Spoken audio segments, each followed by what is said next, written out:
নমস্কার, আমি তরুণ ঘোষ। কয়েকদিন আগে ইসরায়েলের লেবানন থেকে হিজবুল্লাহ নেতা, তার নাম হচ্ছে নাসারুল্লাহ।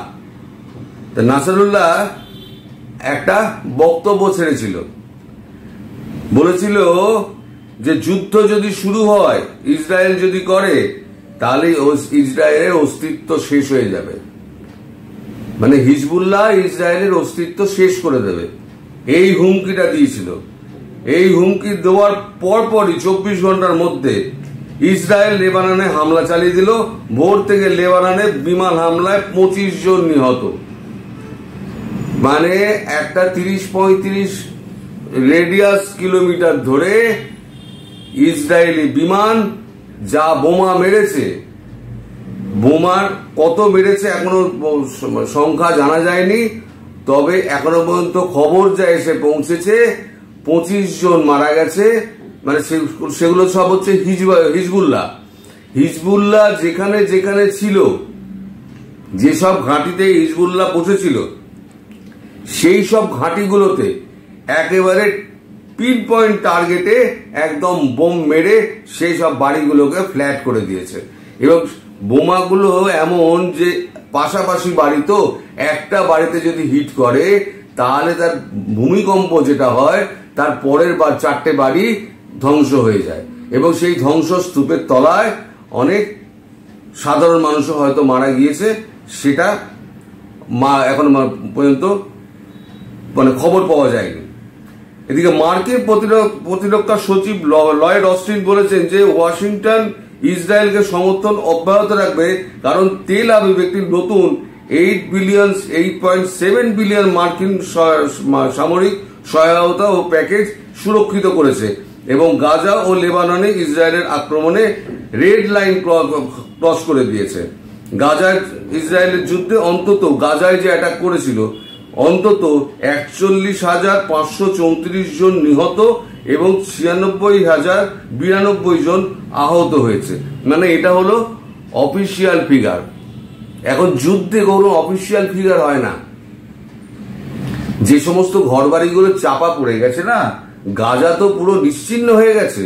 পুরো গাজা, এটা ছিল যেটা গাজা স্ট্রিপ ছিল, এবং পুরো গাজার দক্ষিণ অংশ পুরো একদম ময়দান করে দিয়েছে, সেখানে খেলার মাঠ করে দিয়েছে, কত উদ্বাস্তু হয়ে গেছে।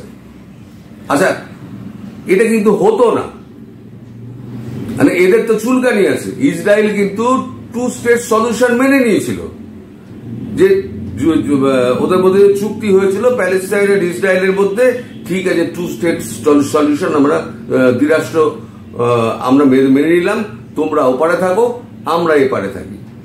প্যালেস্টাইনরা কিন্তু ওদিকে ছিল, কিন্তু প্যালেস্টাইনিরা ভোট দিয়ে তারা হামাসকে তারা জেতালো, এবং হামাস 6 বছর ধরে ওখানে শাসন করলো এবং চায়নার টেকনোলজি ব্যবহার করে পুরো গাজা শহরটার একদম ভেতর দিয়ে টানেল করে গাজা শহরটাকে একেবারে মাকড়সার জালের মতো বিছিয়ে ফেললো। যখন প্রস্তুতি যখন শেষ, 9 অক্টোবর 2023, মনে আছে? আবাইল পাখি হয়ে কারা এসেছিল? আবাইল পাখি হয়ে হামাস এলো। তখন নিরীহ ইসরায়েলিরা তখন একটা অনুষ্ঠান পালন করছিল, তাদের কোনো একটা আনন্দ অনুষ্ঠান। সেখানে ঢুকে নির্বিচারে গুলি চালিয়ে 1200 না কতজনকে অপহরণ করে নিয়ে চলে গেল। তারপর সেখানে মেয়েদের তো একেবারে ধর্ষণ করে তার একেবারে সমস্ত ছবি এবং ভিডিও সারা বিশ্বে আপলোড করে দিল। শুয়ে থাকা বাঘ, ঘুমিয়ে থাকা বাঘ তাকে খোঁচালো। খুঁচিয়ে কি হলো? তারপরে ইসরায়েল প্রতিশোধ নেওয়ার জন্য একেবারে ওয়ার ক্যাবিনেট তৈরি করলো। সমস্ত দলকে নিয়ে ওয়ার ক্যাবিনেট তৈরি করে একদম সমস্ত গাজা পোর্টটি ঢুকে গাজায় একদম ধুলিস্যাৎ করতে শুরু করে দিল। তারপর একে একে যখন সমস্ত সুড়ঙ্গগুলো যখন বেরোচ্ছে, সুড়ঙ্গ থেকে বার করতে এখন যত মানে অপহরণ করে নিয়ে গিয়েছিল তার বোধহয় 60-70% বোধহয় তারা উদ্ধার করতে পেরেছে। বাকিদের কপালে কি আছে কেউ জানে না। এখন ইসরায়েল একটাই শর্ত দিয়েছিল যে যুদ্ধ তখনই থামবে আমাদের যে অপহরণ করে যাদেরকে নিয়ে গেছিলে তাদেরকে আগে ছেড়ে দাও। কিন্তু হামাস ছাড়েনি। হামাস বলেছিল আমরা শেষ রক্তবিন্দু পর্যন্ত আমরা লড়ে যাব। লর্ড তখন ইসরায়েল বুঝলো যে এটা হচ্ছে কোল্যাটারাল ড্যামেজ। আমার যে এখান থেকে যারা গিয়েছে, যারা অপহৃত রয়েছে এখনো হয়ে রয়েছে, তারা এখন কোল্যাটারাল ড্যামেজ, বেঁচে আছে কি মরে গেছে আমরা কিচ্ছু জানি না, তার জন্য আমরা হামাসকে ছেড়ে দেব না। ফলে যুদ্ধটা অব্যাহত রইল এবং হামাস মরতে মরতে মরতে মরতে এখন বোধহয় 10% বোধহয় হামাস হয়ে গেছে, শেষ হয়ে গেছে। আর ইসরায়েল করে কি, ইসরায়েল একটা শেষ করে আর একটা ধরে। ইসরায়েল বরাবরই একটা শেষ করবে আর একটা ধরবে। এবারও তাই গাজায় হামলা যখন একদম শেষ পর্যায়ে এসছে তখন এবার হুতিকে আর একে হিজবুল্লাহকে ধরল। গত 2 বছর ধরে নানান পরীক্ষা নিরীক্ষার মধ্যে দিয়ে এবং নানান ব্যবস্থা পেরিয়ে তারা এমন একটা টেকনোলজি বের করে, সেটা হচ্ছে পেজার আর হচ্ছে ওয়াকি টকি, যার মধ্যে বিস্ফোরক থাকবে এবং একটা কোড যখন পাস করা হবে সেই কোডটা তখনই পাস করলেই তখনই সেগুলো বিস্ফোরণ হবে। এই যে গল্পটা না, এই গল্পটা বোধহয় আপনাদের বলা হয়নি, আমি পরবর্তী কোনো একটা ভিডিওতে বলবো যে মানে ইসরায়েলের গোয়েন্দা শক্তি মোসাদ, এই যে গোয়েন্দা বাহিনী, তারা যে কত খতরনাক এবং তারা যে পৃথিবীর কত মানে মানে কি বলবো অসম্ভব কাজকে তারা সম্ভব করে তুলেছে। ওই আপনার পেজার এবং আপনার দিয়ে ওয়াকি টকি দিয়ে মোটামুটি যত কমান্ডার হিজবুল্লাহ ছিল আর হুতি ছিল সব কমান্ডার গুলোকে শেষ করে দিয়েছে। নাসারুল্লাহ কিন্তু মানেনি, নাসারুল্লাহকে বাঁচিয়ে রেখে দিয়েছে। কারণ ইসরায়েল জানে যদি মাথাটা আমি কেটে দিই তাহলে আর একটা মাথা উঠবে, মাথাটা যতক্ষণ আছে মাথাটা থাক, তলার গুলোকে শেষ করো, আবার তলার থেকে আবার উঠবে, আবার তলাগুলোকে শেষ করো। এইবারে যখন এটা কাজটা হয়ে গেল, যখন এই পেজার আর যখন ওয়াকি টকির কাজটা শেষ হয়ে গেল, কমান্ডার গুলো শেষ হয়ে গেল, এইবারে হলো কি যেই হুমকিটা দিল সঙ্গে সঙ্গে একেবারে এয়ার অ্যাটাক শুরু করলো, এয়ার অ্যাটাক শুরু করে সমস্ত শেষ করে দিল। এবার বলছে, আমি গত ভিডিওতেও বলেছি যে ইসরায়েল বলেছে এবার ইনভেড করব। আজকে এখন খবর পাওয়া যাচ্ছে, এখন সেটা এখনো আমার কাছে ছাপার অক্ষরে কিছু আসেনি বলে আমি আপনাদের কনফার্ম করতে পারছি না, কিন্তু শোনা যাচ্ছে যে ইসরায়েল ইনভেড করে গেছে লেবাননে। এবার বাকি যেগুলো আছে সেগুলোকে শেষ করার জন্য একবার প্রথমে হামাস শেষ হলো, এবার হিজবুল্লাহ শেষ হবে, তারপর হুতি শেষ হবে।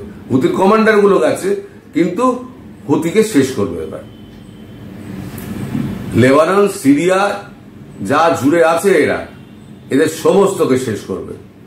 ওই জন্য বলি ঘুমিয়ে থাকা বাঘকে কখনো জাগাতে নেই।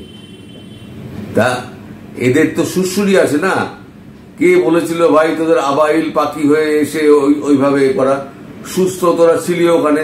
আর সব থেকে মজার ব্যাপার হচ্ছে ইসরায়েলে প্যালেস্তিনিরা কাজ করত। যখন টু নেশন থিওরি যখন হলো তখন ইসরায়েল প্যালেস্টাইনের ভেতরে, গাজার ভেতরে যত তাদের লোক ছিল সমস্ত তুলে এনে নিজের দেশে তাদেরকে ঘর বাড়ি তৈরি করে জমি জায়গা দিয়ে নিজের দেশে এনে রাখলো। কিন্তু প্যালেস্টাইনিতে একবারও বলেনি তোমরা দেশ ছেড়ে চলে যাও, তারা কিন্তু এখানে কাজকর্ম করছিল। কিন্তু সুরসুরি আছে, কাফেরের লিস্ট আছে। তো কাফেরের লিস্টের নাম্বার 1 হচ্ছে গিয়ে আপনার ইহুদি, নাম্বার 2 হচ্ছে হিন্দু, নাম্বার 3 হচ্ছে নাম্বারিং করা আছে, নাম্বার 3 হচ্ছে খ্রিস্টান, আর নাম্বার 4 হচ্ছে বাকি যত অমুসলিম রয়েছে সবাই। তারা বিশ্বে ইসলামিক রাষ্ট্র চায় এবং সর্বত্র তাদের জেহাদ অব্যাহত থাকবে যতক্ষণ না পর্যন্ত ইসলামিক রাষ্ট্র পর্যবসিত হয়। ওই ইসলামিক রাষ্ট্রের খুজলি এখন বাংলাদেশের লেগেছে। এই খুজলি এখন বাংলাদেশে, এই খুজলিটা কিন্তু এর আগে লেগেছিল কিন্তু মালদ্বীপে। সেই মালদ্বীপের প্রেসিডেন্ট মোহাম্মদ মইজু, তিনি জাতিসংঘে কি বলেছেন জানেন? Never followed India out agenda. মালদ্বীপ প্রেসিডেন্ট মইজু 19 ঘন্টা আগে হিন্দু ছেপেছে। আমি আর ডিটেলসে যাচ্ছি না, কারণ একই কথা, যে ইন্ডিয়া আউট করে আমরা কি বিপদে পড়েছি। ইন্ডিয়া আউট করে কেউ কিন্তু বেঁচে থাকতে পারবে না, কারণ ইন্ডিয়া হচ্ছে আমাদের ভরসা। ফলে এই যে কথাটা উনি বলেছেন জাতিসংঘে দাঁড়িয়ে, সেটা ডক্টর ইউনূসের কানে কতটা পৌঁছবে। তিনি ইলিশ একটা ডিপ্লোমেসি করতে গেছিলেন, যে মোদিজির সঙ্গে যদি কথা বলা যায় ইলিশ ডিপ্লোমেসি করে, কিন্তু মোদি পরিষ্কার বলে দিয়েছেন, না আমি কোনো বৈঠক করব না, পরিষ্কার বলে দিয়েছেন। ফলে এখন ওর থেকেই তো ইন্সপায়ার্ড হয়েছিল না বাংলাদেশিরা। ওর থেকে ইন্সপায়ার্ড হয়েই তো বাংলাদেশিরা বলেছিল যে ওই ছোট মালদ্বীপ রাষ্ট্র যদি কইরা দেখাতে পারে তাহলে আমরা পারুম না কেন।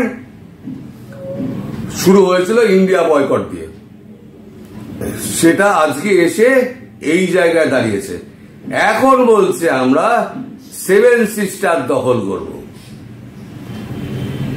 এই ভিডিওটা দেখুন, 7 সিস্টার দখল করার এই ভিডিওটা দেখুন। এই ভিডিওটা দেখলে আপনারা বুঝতে পারবেন যে প্ল্যান করেছে। এক্সিকিউশনের ব্যাপার সে তো আলাদা। এক্সিকিউশন করতে গেলে তার যে পরিণতি হবে সে সম্পর্কে তো ভাবে না, কিন্তু ঘুমন্ত বাঘকে কিন্তু আবার জাগাতে শুরু করেছে।